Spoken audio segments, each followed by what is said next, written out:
Big brother, man. That's what I'm telling you. The adrenaline levels to help them, I don't know, be a more crazy efficient soldier. The dentists are in on it. The dentists.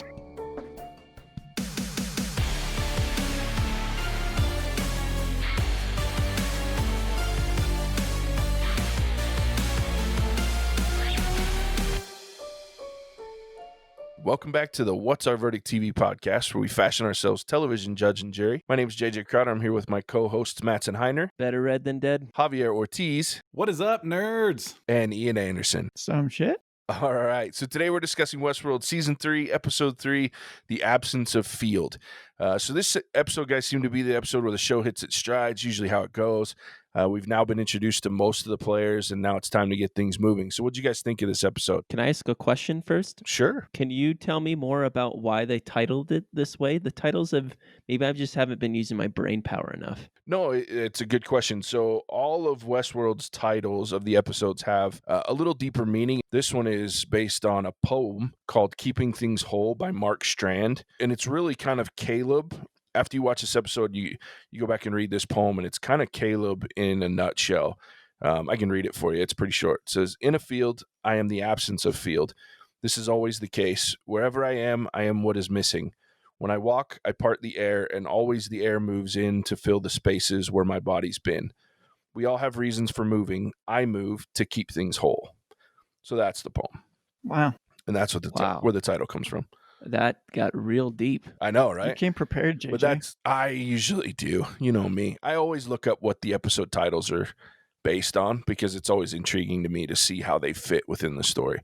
And throughout all the seasons now, every title has some sort of little thing that you can go and do some research on, or you can read a poem, or it's a song title, something like that kind of coincides with what's going on in the episode. What else do you guys think? I have plenty of thoughts. I just watched it a couple hours ago, and I'm trying to remember. The episode started off with Delores talking to Charlotte, if I remember correctly, right?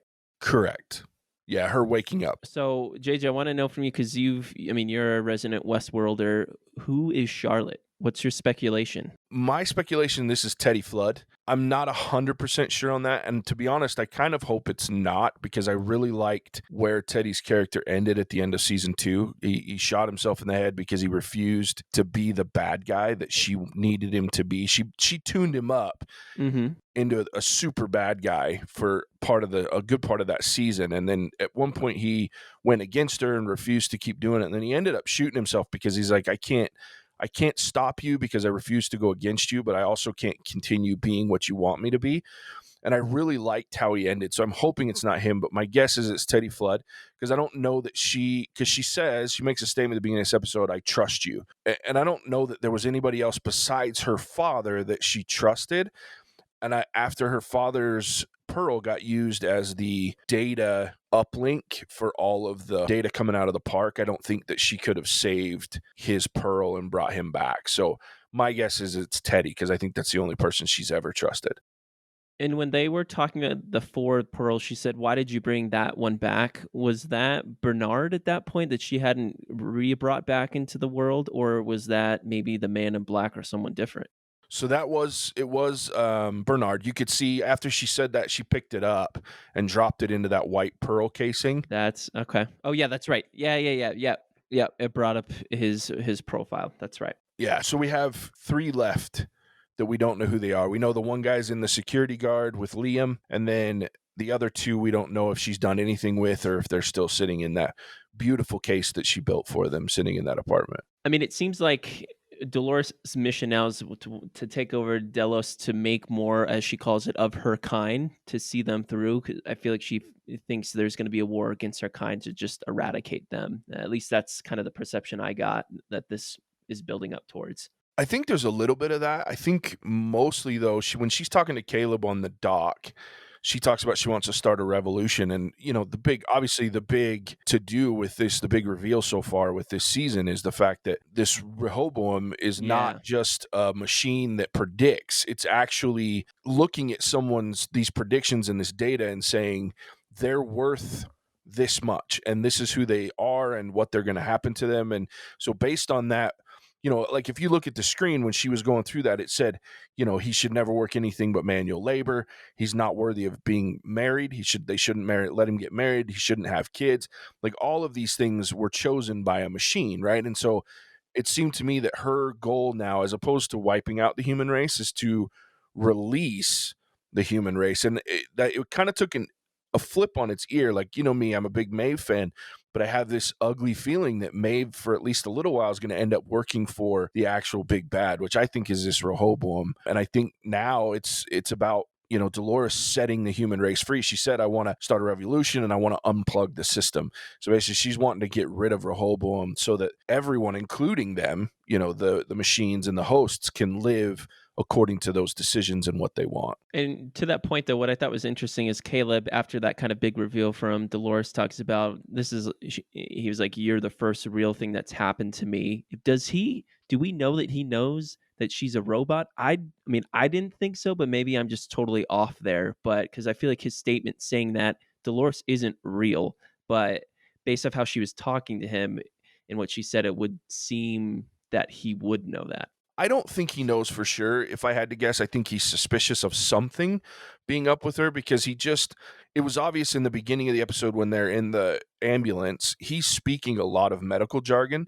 So I got the feeling that he was at least somewhat medically trained in the military, and that because he was giving off, we need this, we need a stim pack, so he knew all the steps of trying to save her of this wound, and he made it seem like this is a damn bad wound. And so the fact that she then gets up, gets in the car, has the wherewithal to tell him he needs to run and then drive away, he's got to know something's up, at least from a medical perspective, that she shouldn't have been able to heal and come back within a couple of days to be able to be where she's at. So I think there's probably some suspicion there. He's not stupid, but I don't think he knows that she's a host from Westworld. Gotcha. Well, I want to take our direction here a little bit differently. Something that really stuck out to me in this episode, I took some notes about just the dope tech and what we saw. I wrote things down like we saw further self-driving stuff with the ambulance, the police car.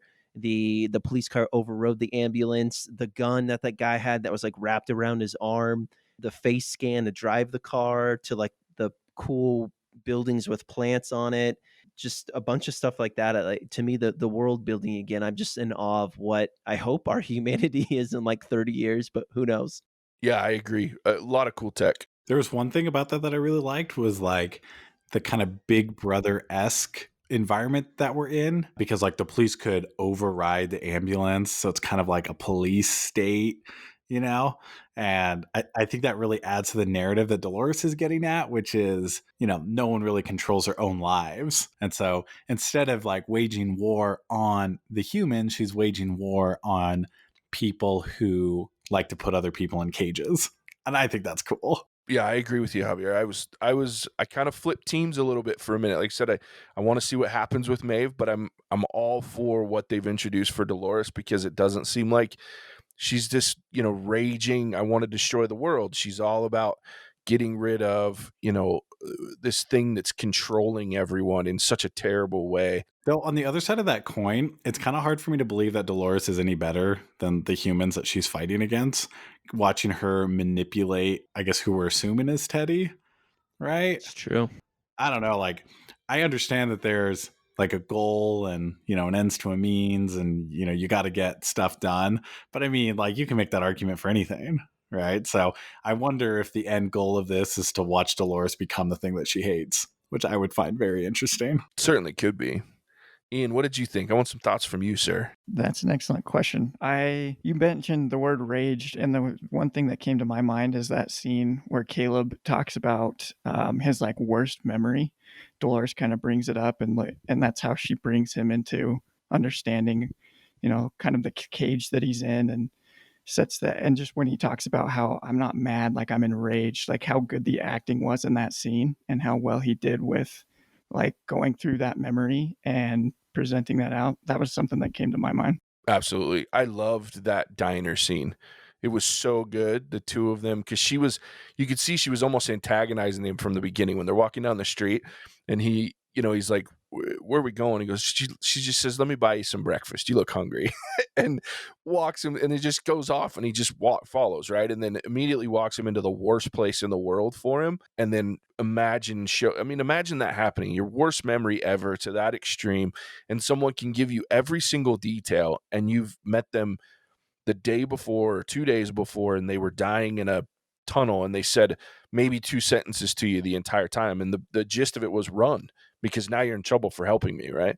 It's crazy. Well, and I think kind of going back to that part where they talked about, you're the first real thing that's happened to me. Instead of looking at it like Dolores, is she real or not? And then whether that's the real thing that's happening, what it made me think of is this broke Caleb out of his loop. You talked a lot last episode about, or maybe it was the first episode, where Caleb is kind of shown in his loop where he goes to work, he does his make money, and he kind of just keeps repeating. And Dolores was that real thing that happened that broke him out of that loop, that kind of like his cage. And I think that's what he meant by being real, like the first real thing that's happened to him in, however long. That's good insight. I like that. Makes a lot of sense with the fact that he's just stuck in that loop, and now she's broken him out of it. That's cool. Can I ask a question? I want it. Maybe it's just I'm a dumb listener or watcher when I watch this, but explain to me the scene with Charlotte when she goes to pick up her son with the dog, and then she ends up choking that guy who I feel like his name is Thomas. I feel like I missed something there. Killing But perverts. Yeah, is that a pedophile? he seemed like, yeah, was he like a pedophile? Was there something more to that I should have known? Oh yeah, he was a pedophile. Yeah, For He's a sure. little pervert. Yeah, so Yeah. he was using that device that you're introduced to in the first episode, Yeah. where they blow up the thing. So he had shut the cameras down. He was using the dog as like, I have candy, come to my van. And then he was touching his hand. And so, yeah, he was definitely a pedophile. Okay. And that moment was really cool because it brought out and this is where that moment I kind of went, ooh, is this Teddy or is it not Teddy? Or how much of Charlotte is here? And so it opened a lot of questions for me about Charlotte's character as a whole, because I was like, man, it could be Teddy, because Delores made Teddy a really nasty son of a bitch in season 2. And if she's tuned that dude up again, it could be really a big deal for how that plays out. So there was a lot that went into that I was like, oh, So God. she just killed that dude, just choked him out Yep. right there in the street. Dang, man, that's a cold-blooded killer right there. So with that point, though, going further, where we see Charlotte cutting herself and talking about how who Charlotte is trying to come out like through her and such. Do we have any thoughts on, is that even possible, or is it just more the inner conflict of whoever is actually being Charlotte, like Teddy, who was this vicious, cold-blooded killer, but actually is a good person as well? Or do we think it's more than that? So here's some deep cut stuff for you. The Dolores' original model, like when you go back to the first and second seasons, you'll see that there was older models of these hosts that had more of like a framed body. They still had all of the inner workings, but you could cut down, like you show Logan at one point cuts into Delores, and you can see during season 1, you can see the metal and everything that's within her. But the later models didn't have that. They were organic material. And what you see earlier on in this season, the first episode, when the security guy before they swap him, he talks about the fact that they ran DNA, and she had the DNA of this teenage girl in wherever it was, in Kiev, right? So these new models do have the ability to carry DNA and are actual biological bodies. And so my question is are they going to dip into the fact that maybe by using Charlotte, I'm sure there's testing within a company like Delores, that uses DNA, especially in the future. I can't imagine that there's not some sort of test that she needs to be able to pass. And so, is there DNA of Charlotte there that maybe is working through her? I mean, I think that's a stretch. I think it's just you have an identity crisis going on with this person. You have the brain of one person that's been this way their whole entire existence inside of the body and having to be someone else. That will eventually, it's just like Undercover Cops, right? They talk about this starts to take a toll on you. I can't even imagine what that's like. So I think that's more what it is. But the other thing that I caught is all the cuts she was doing to herself. Anybody else notice that it was a circle with a line coming out of it, like the Rehoboam, here's the things that are going on whenever you see that white screen with the black circle and there's a line that Yeah. pops up, I looked at that and went, that's a circle and a line. I wonder what the hell's going on there. I don't think it's anything other than speculative bullshit from someone like me, but I liked it. JJ, I have a question. Well, I didn't notice that. Yeah, what's your question, Ian? And this might be because I watched the recaps and so I'm kind of out of it, but is there any possibility that this orb or pearl is Maeve's friend from the beginning, like that she worked with? Because is that her Clementine? name? Clementine? Yeah, the other prostitute, Yeah. the one that becomes the madam later. Yeah, The Clementine. assistant manager. So I did think so. I've been running through some of the ones in my brain that it could be, right? So Clementine has come to my head. The only thought that I had with Clementine is she was not anywhere near Delores because she was over by the uplink where they were sending because they used her as like the chaos bot to get all the other hosts to kill each other. Mhm. And so she was over where Maeve's daughter and the tribe went into the new world for the uplink, right? So I don't know if they would have, but they had backups throughout the park. So she could have backed up her at any time. So it could be one. Clementine is one that I thought of. The only one I don't think is there at all. I don't think they're going to have a Hector. That just doesn't seem like they'd put Hector against Maeve, but maybe. The other ones that I was thinking of is she did have a little entourage with her riding around with Teddy. There was the guy, Lawrence, that was with the Man in Black for a lot of that. I thought maybe he's one of them. He's smart enough. I could see the Lawrence character being the security guy. He would be a good fit for that. And then those are the big ones that I thought of, are those two. I did think of Clementine. I thought of Lawrence. And then there was Lawrence's replacement that became the head guy of, that army after Lawrence went back to his family. So it could be him. There's a handful there that she could have put together, but Clementine's definitely a possibility. So I had some thoughts too. Like, this episode for me was all about identity, right? So everybody's trying to figure out who they are. The obvious one is Charlotte. That's why I think the episode is mostly centered around her. But you have Caleb realizing that he's being basically driven more or less by a machine, and his life is being dictated by that same machine. But even Delores has a little bit of a learning moment about herself, in that when she had this image of humans, and it was all based on what they did in the park, which obviously was going to be the worst possible scenario for humans, right? But Caleb showed her that not all humans are bad, because he sticks his neck out for her. He doesn't give her up, which was completely out of what she would have expected. Seems like she was always against the human race. Now there might be some things where she's leaning more towards that. Let's set everyone free and see if we can live together and kind of, I don't want to say kumbaya, because I think she still wants to rule them to a certain degree, but I don't think it's quite as sinister as it used to be. Yeah, 'cause she kind of feels like she's on this crusade for freedom and choice. That's kind of the impression that I was getting, is she didn't like this idea that other people were choosing and like setting others into cages, and that she wants to kind of bring about the revolution by freeing everybody and having those choices made available. So I'm kind of curious to see if that's actually what plays out, or if it is her kind of going for domination. Yeah, dude, that's a PR attempt. Come on. She doesn't care.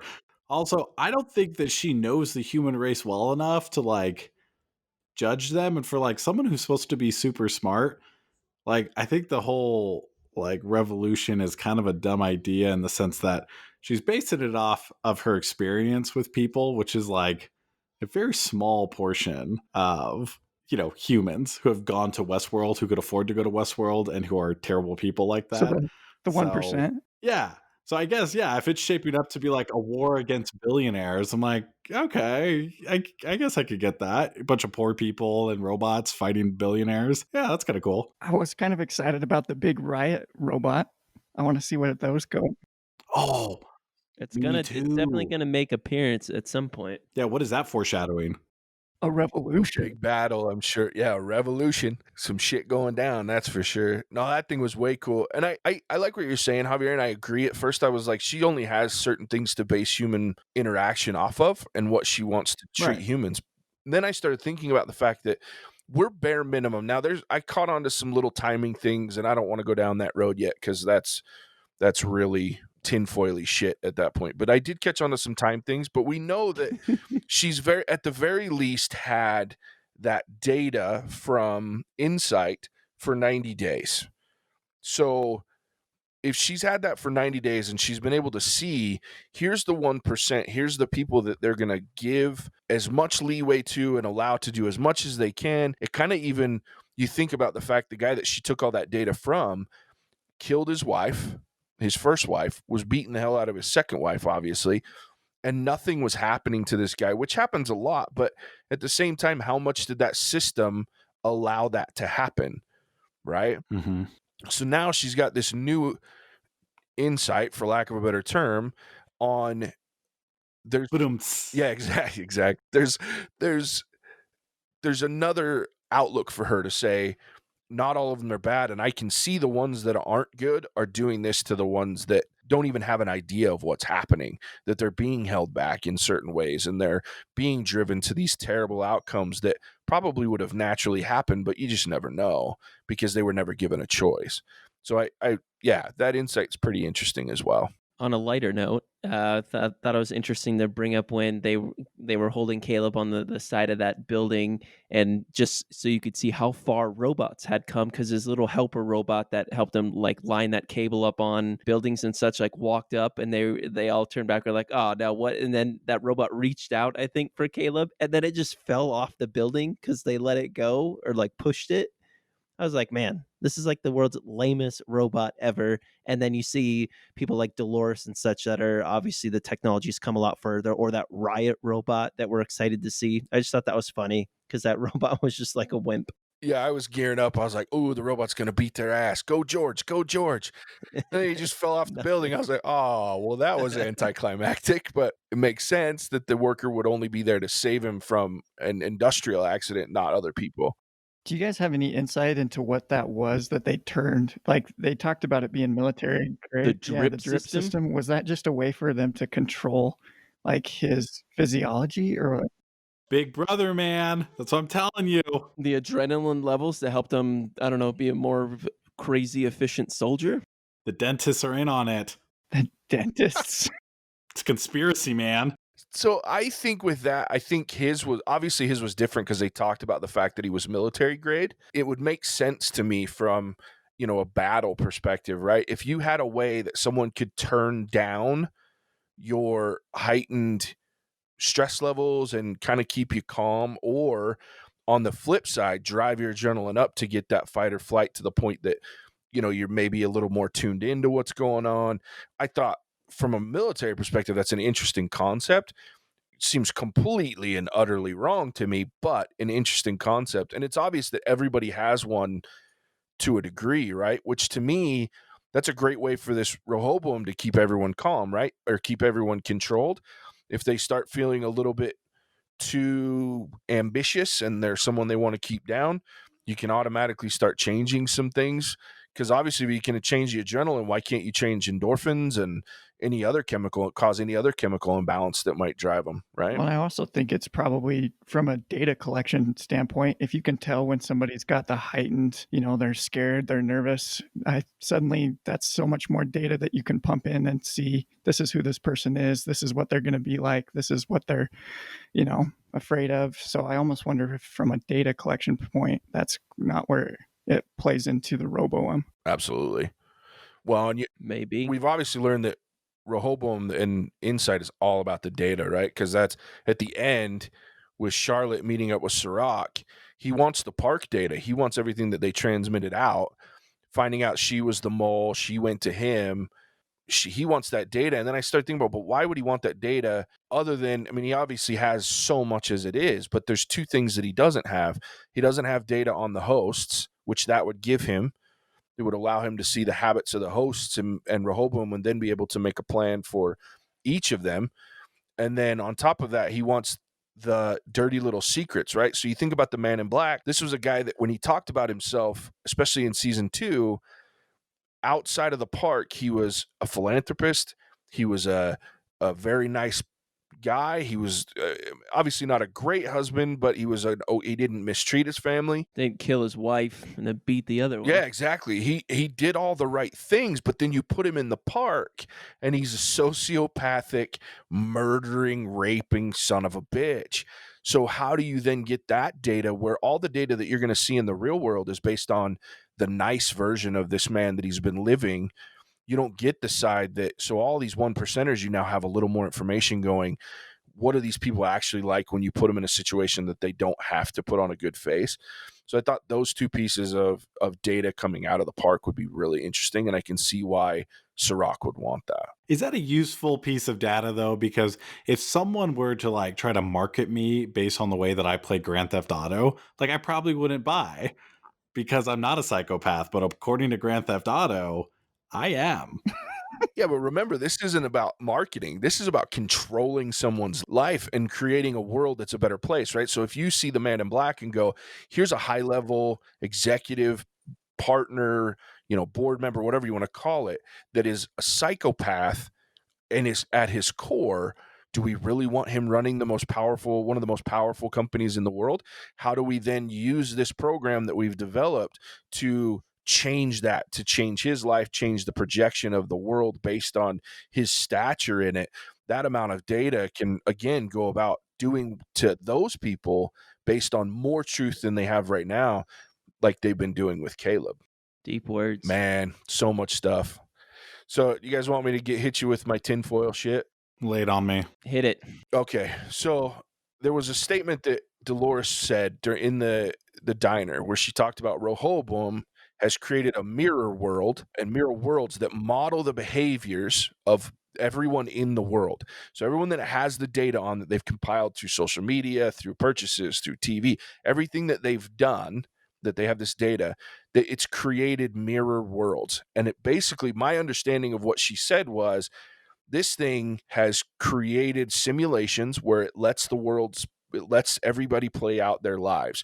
Then it finds these different issues that happen and it bases a course like for Caleb and says, here's Cal's course. 10 to 12 years from now, based on what we know, he's going to commit suicide. So we don't need to put any focus on this man. My thoughts are twofold. Are we watching? Has everything we've been watching for 3 seasons now become a mirror world?